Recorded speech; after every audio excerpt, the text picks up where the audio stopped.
Today's topic is design of flange coupling. Yesterday, we have seen there are basically two types of couplings, rigid coupling and flexible coupling. Today, we'll go for design of one of the rigid coupling, which we called as a flange coupling. In this flange coupling, the simple flange coupling or protected flange coupling are the two subtypes.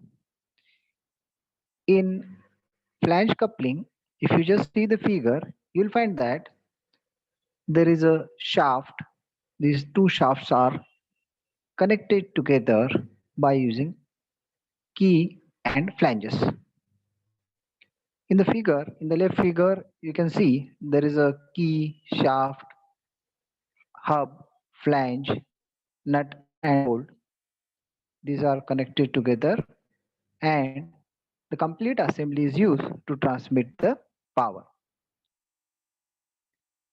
The all dimensions of flange coupling can be noted by standard relationship in terms of D. D is the shaft diameter.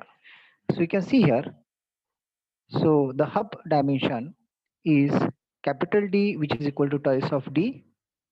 The length of the hub is 1.5 times D. The circumferential diameter of the bolt D1, the circle at which all the bolts are placed, D1, which is equal to 3 times D. And the outer diameter of the flange D2 is 4D. TF is termed as the thickness of flange. D1 is the diameter of the bolt which is used to connect two flanges. The number of bolts which are used to connect these flanges are related with diameter of the shaft. Okay. Now, this is simple flange coupling. A slight modified coupling is called protected flange coupling. In the simple flange coupling, if you see here, the bolts are extruded out. The bolts are rotating part. These bolts may have some effect. So, the safety of this particular rotating part can be protected by using simple protected flange coupling. In the protected flange coupling, you'll find that there is an extra thickness TP which is going to cover the rotating extruded nut and bolt. So this TP is the additional thickness provided to this coupling so that we can protect the rotating part which should not be any harm to any operator or the worker. So that means in this very simple thing, if user find a diameter D, shaft diameter, then everything in terms of this D can be found very easily. Here we are interested in the design of all the parts. What kind of stresses are induced in each and every part in the shaft, keys, hub, flanges and bolt. That we are going to see by using our standard design procedure. Now, here the design procedure of this flange coupling that we can start by taking one simple numerical values. So for that, we'll take one simple numerical. Now on your screen, you'll find that there is one simple question based on this coupling. Here, a flange protected type is required to transmit 7.5 kilowatt at 720 RPM. So there is a flange coupling, protected flange coupling, which is going to transmit 7.5 kilowatt power at 720 RPM. Assume the following stresses for the coupling of components. Permissible stresses are given. So shear stresses for shaft, bolt and key material is 33 megapascal, and permissible crushing stresses for bolt and key material is 60 megapascal. We have to find diameter of the shaft, dimensions of the key, and diameter of the bolt. Here, it is clear that the permissible shear stresses of bolt, shaft, and key material is given. That means shaft, bolt, and key is subjected to shear, whereas bolt and key is also subjected to crushing stresses. So, one by one, when we go in detail about this, you'll find that how the stresses are induced inside these components. Okay, our design procedures start with a design of simple shaft. So for that, the shaft is a rotating part which is subjected to twist, because of the power. Power means torque transmitted.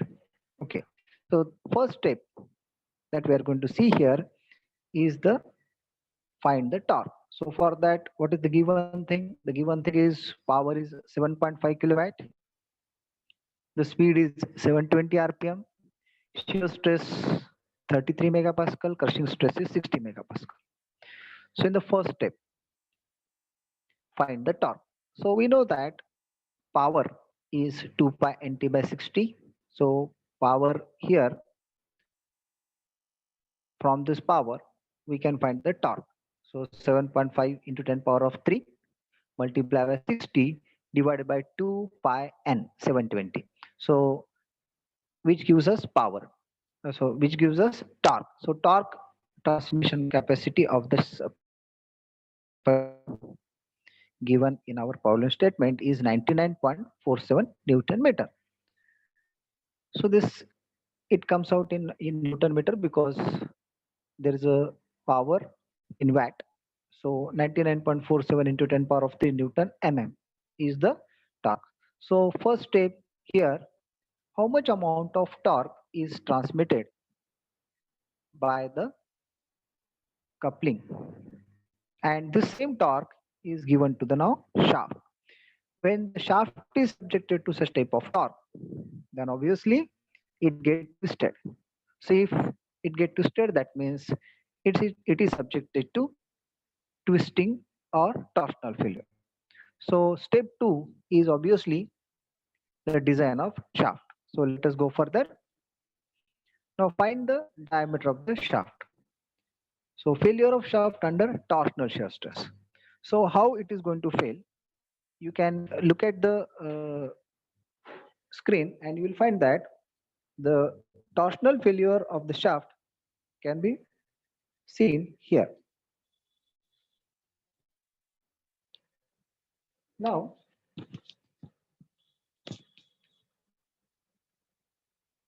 this is the shaft.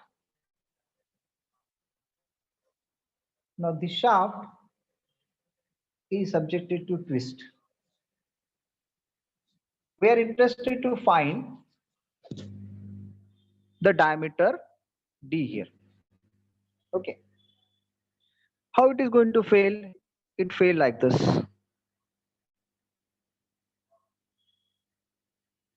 So this is the failure of our shaft. So this is the failure area. So by this way, because of torque T, because of the torque T, the shaft is going to fail. Now, as we know here, our equation in terms of this torque and shear stress that we know from our theory. So that equation we'll write here. So you can look at this here, the torque equation, pi by 16 d cube into tau. So this is the equation which generally we consider for the shaft, which is subjected to twisting. So now already from the previous slide, we know torque is equal to 99.47 into 10 power of 3. Pi by 16 into 33 is the safe permissible shear stress, and d cube is the diameter. So d cube equal to 15351.41, and obviously d comes out is 24.85. So it should be 25 mm. So there is a correction. So here it should not be Newton mm. So this should be only mm because it is a diameter. Diameter is just a 25 mm. Got it? So this completes our second step. In the second step, we find that the diameter of the shaft which is subject to twisting is 25 mm. 25 mm is the round of dimension. Once we got the diameter of the shaft, we can put all the dimensions of our flange coupling in terms of D. But we must also know how different stresses are induced in various parts. So next to the shaft, we are having the hub, after that flange, bolt, key, etc. So one by one, we'll see this. So next step is step number 3. Now step number 3 is design of hub. Now here the hub is also subjected to torsion. Now how the hub is going to fail? Let us see first how there is a failure of hub. So before that, just I will make all the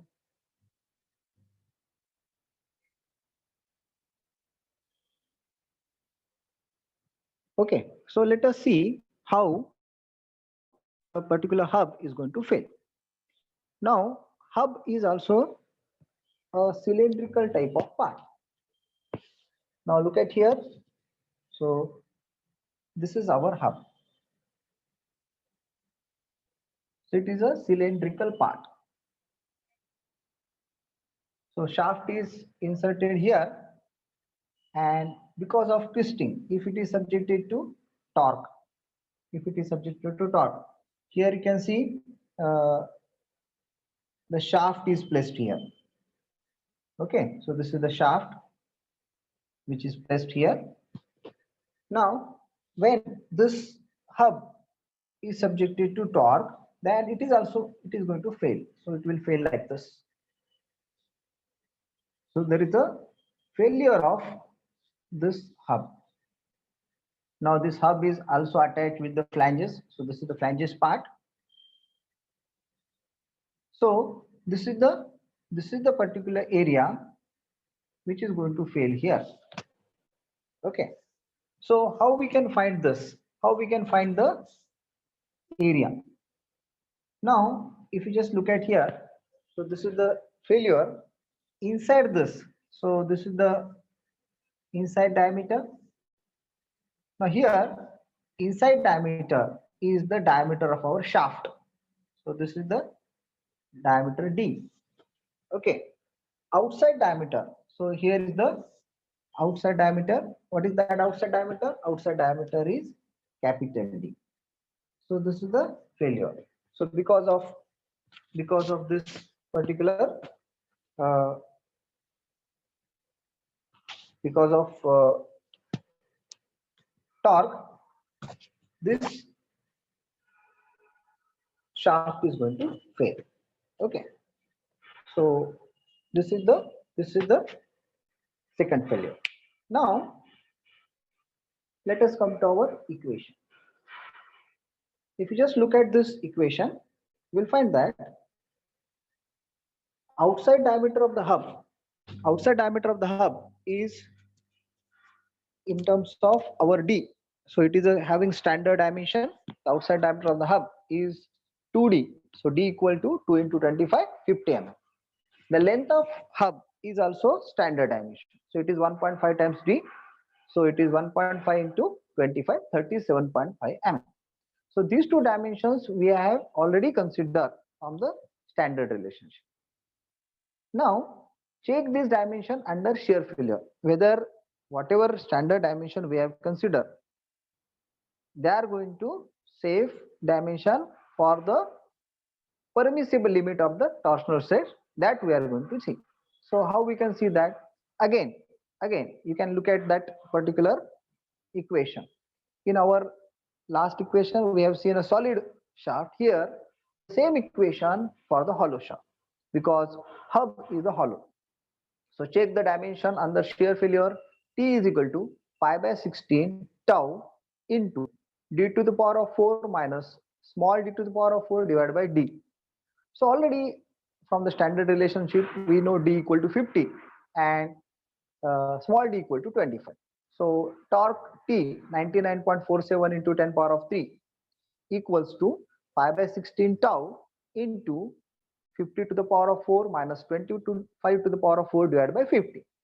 So from this, you can find the value of shear stress which is induced. So that means 4.32 Newton per mm square. This much amount of shear stress is induced if we consider capital D equal to 50 and small d equal to 25.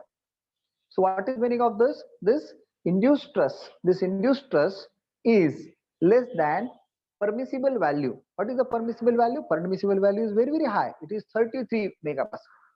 So that means very negligible amount of shear stress is induced for the dimension 50 and 25. So that means our whatever d equal to 50 and small d equal to 25 consider for the hub is very safe.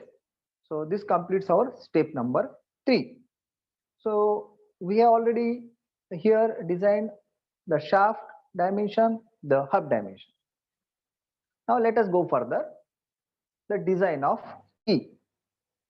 As we know, in the last slide, the length of the hub that we have considered. So length of the hub is 1.5 times d, so it is 37.5 mm.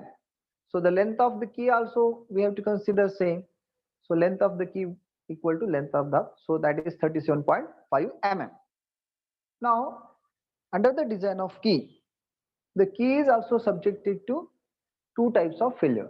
So if you just look at the failure of key, first let us consider the failure of key under shear. Okay, so how the key is going to fail under shear? Now this is our simple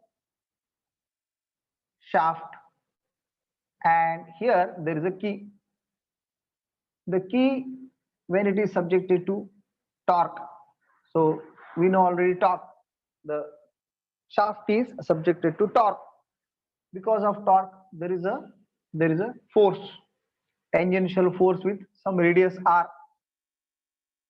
So this r is d by 2 in this case. Okay, so there is a force here. Because of this force F, there is a shearing of key. So how the key is going to shear? So already we have seen this many times. So this is the, because of the force, the key may get shear out like this. So this is the shearing of the key. Because of the force, the key is shear out. Now because of cutting here, as this is the section, here W is the width of the key and L is the length of the key. So now come to our problem here. You'll find here there is a length of the key we know. Now shear failure of the key that we are going to see. W is the width of the key,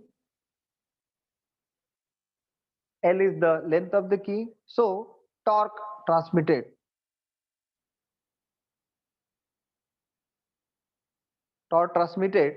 is equal to whatever area. How much is the area? L into W is the area. So L into W into shear stress into d by 2. So L into W into tau is the force multiplied by d by 2 is the half of the diameter radius. So now let us consider this. So torque T is 99.47 into 10 power of 3 equal to length of the key is 37.5, width of the key that we can find here 33 is the shear stress and 25 by 2 is the radius. So that gives us width of the key. So width of the key which comes out is 6.47 mm. Let us consider 7 or 8 mm. So this completes our design of key. Okay. After this design of key, the next step again is the failure of key under crushing. Okay. So this is the shear failure. You can see here. By this way, the area is equal to W into L. Now the force is equal to T by D by 2. Now the shear stress equal to force divided by area. By this way, by this calculation, you can find the equation here. Okay. Now let us come to the next failure. So design of key under shear that we have seen and width of the key that we find. Next to that, design of key again. Now design of a key under crushing. Now design of the key under crushing. So how this design of key under crushing works or how it is going to fail. So that we'll see. So now the crushing failure will be like this. Already we have considered this in the last problem. So I'll just put the failure area. So this is the crushing failure. Crushing failure that we can put directly here. This is T by 2 and this is L. So area under crushing, because half portion of that particular key is going to crush out.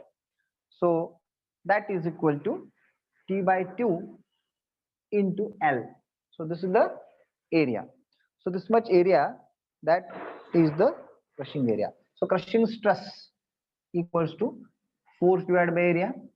So force is equal to torque divided by D by 2 into area is T by 2 into L. From this we can find the crushing failure of the key. So let us come to our slide. Here you will find that the length of the key is same as length of the hub, which is 37.5 mm. The crushing failure of key that can be having T as a thickness and length of the key. So torque T is equal to length of the key L multiplied by T by 2 multiplied by crushing stress. So this is the force multiplied by D by 2. So this equation which comes from our simple equation. You can look at here. So here, if I put these quantities to this side, then you will find that there is a sigma c multiplied by T by 2 multiplied by L. So this comes here multiplied by D by 2, which is equal to T. So this is the same equation. This is the same equation that you can see here. So this equation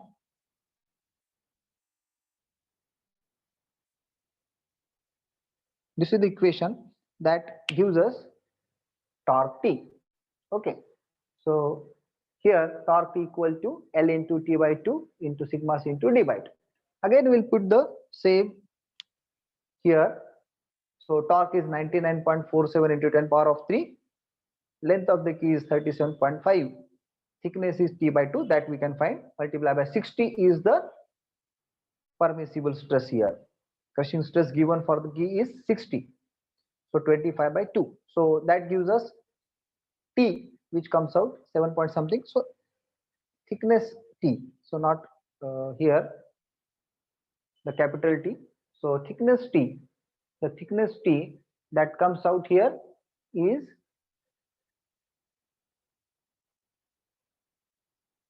the thickness T which comes out here is 8 mm. So thickness T of the key is 8 mm here. So by this way we can find the thickness T. So this completes our step number 4. Okay. In the step number 4 we find the thickness of the key. Let us go to the next point here. Now the next step is design of flanges. In the design of flanges, we are going to design the flange. Now, how the flange is going to fail? So that we must see first. Okay. So here, in the design of flanges, let us remove this. So the flange, how it is going to fail? So flange is a plate type of structure. So this is one flange. Now this flange may shear out here. So this is the shearing of this flange. Because of the twisting, this flange is going to shear out. So remaining portion of our hub will be here. So this is the portion which is going to twist. So when it is subjected to torque T, if it is subjected to torque T, then obviously part of this is going to fail. So how much amount of failure area that we must consider? Here we know that this is the diameter D, and we generally consider TF as a thickness. Here also we can put TF. So this TF is the thickness here. Now D is the diameter and TF is the thickness. So area here under the shear. So it is going to shear out. So when it is going to shear out, so this much is the portion which is going to shear out. So which is equal to pi into D. So this pi D is the perimeter. Pi D is the perimeter. Multiply by how much amount of area is there? So pi D into T. So pi D into TF can be the area. So this much amount of area is there. So we can say that the shear stress equal to force divided by area. Now shear stress equals to force is nothing but T by D by 2. Again the area is pi D into TF. So that means here also we can put torque T. The equation of torque that we can put like this: torque T equals to, I'll put everything to one side. So here tau into pi D into TF into D by 2. So this is the equation that we generally consider for the design of this flange. So design of the flange that we can take like this. So here again, let us come to the slide. Here you will find that from the standard relationship, the thickness of the flange is 0.5 times D, which comes out 0.5 multiplied by 25, 12.5. So from this standard relationship, we got the TF. We are going to check this TF under the shear stress in the flange. So already we know that area is pi D into TF, torque equal to pi D into TF into tau into D by 2. So if I put that value of torque equal to 99.47 into 10 power of 3 pi into 50 into 12.5, which we have already considered, into tau, which is the induced shear stress into 50 by 2, then tau is equal to 2.02 into Newton per mm square. So this is the induced shear stress. This induced shear stress is very less than permissible value, 33 Newton per mm square. That means our design is safe. So here whatever TF that we have considered is very safe under the shear. So this is our step 5, design of flange. Now let us again go further. Now the next step is design of bolt. Now for the design of bolt, again we have to consider number of bolts. The number of bolts is depend upon the diameter of the shaft. If the diameter of shaft is less than 30, generally we consider 3. If it is in between 30 to 60, there is a 4 and so on. Okay, there is a standard table is given. From the standard table, we can consider the number of bolt. Here in your exam, if number of bolt is not given directly, you can consider 3 or 4. Okay. Now from the standard relationship, the diameter at which these bolts are mounted, that is D1, which is equal to 3D. So D1 equal to 3 into 25, which is 75 mm. 75 mm is the perimeter of the circle on which all these bolts are mounted. So that particular circle on which the bolted are mounted having diameter which is equal to 75 mm. So this also we consider from the standard relationship. Now if we consider the shear failure of the bolt, how the bolt is going to fail, that we'll see here. Now again let us consider our failure of bolt. Now as we know, the bolts are mounted here. So consider that this is the bolt.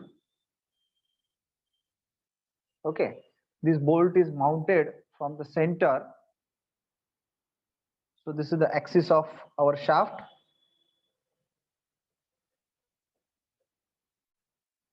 Okay, and here this complete assembly is subjected to torque T.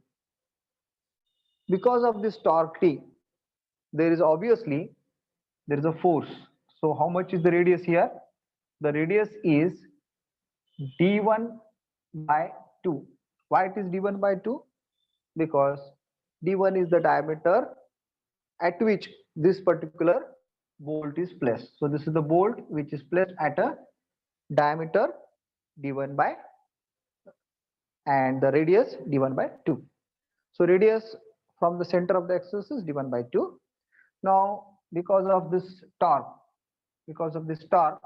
obviously there is a force here. This force multiplied by d1 by 2 is equal to T, torque T. So this much amount of force is here. Because of this force, this bolt is going to fail like this. So it is going to shear. Okay, so here it is going to shear. So if we consider the diameter of this bolt is d1, okay, obviously we can say area is equal to pi by 4 d1 square. So this is the failure area. Area of failure is A equal to pi by 4 d1 square.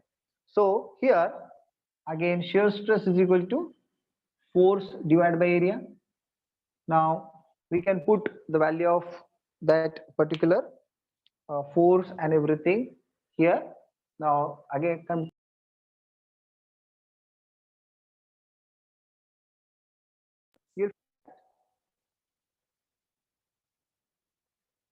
design of bolt, consider number of bolt as 3. Okay, from the standard relationship we generally consider d1, which is 3 times d, 75 mm. Consider shear failure of the bolt. area of the bolt is pi by 4 d1 square. So one bolt area is there. So there are 3 bolts. So we must multiply that with n. So torque T is equal to area pi by 4 d1 square multiplied by n number of bolts are there. You can see here n is there. So this is complete area. Shear stress is tau multiplied by d1 by 2, which is the radius. So this much part is the force and d1 by 2 is the radius. So if I put all the values, value of torque, value of shear stress 33, number of bolt 3, and d1 as 75 divided by 2 as the radius. So only d1 which is left. So d1 square is equal to 34. So d1 equal to 5.84 mm. So that comes out 6 mm. So we can see here, we can say that there is a M6 bolt can be used.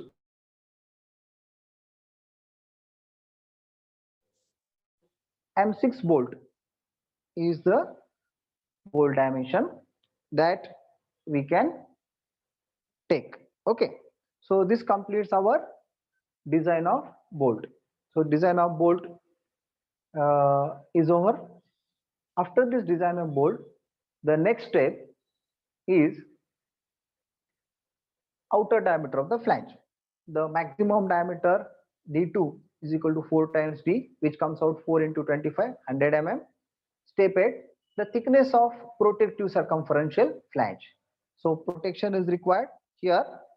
For that protection, TP, which is equal to 2.25 times d, which comes out 6.25 mm extruded part should be kept, so that all the rotating bolts and nut should cover inside that protective flange extension. So that is also 6.25 mm. So this completes our complete design procedure of flange coupling. So by this way we can find all the dimensions. You can say that there is a TP is equal to 6.25, d2 equal to 100, d1 equal to 6 mm. Again, thickness of flange equal to 12.5 mm. There is a length of the key and thickness of the key as 8 mm. Width of the key is 8 mm. So again, the outer diameter of hub is 50 mm. Length of the hub is 37 mm. And the first is diameter of the shaft 25. So from this we can find all the dimensions of this flange coupling. So here is the first figure. Here we find the diameter D, which is 25, which is again capital D as 50, D1 as 75, D2 as 100. Here we find the length of the hub, thickness of the flanges, and thickness of this extended part also. So this completes our design of flange coupling.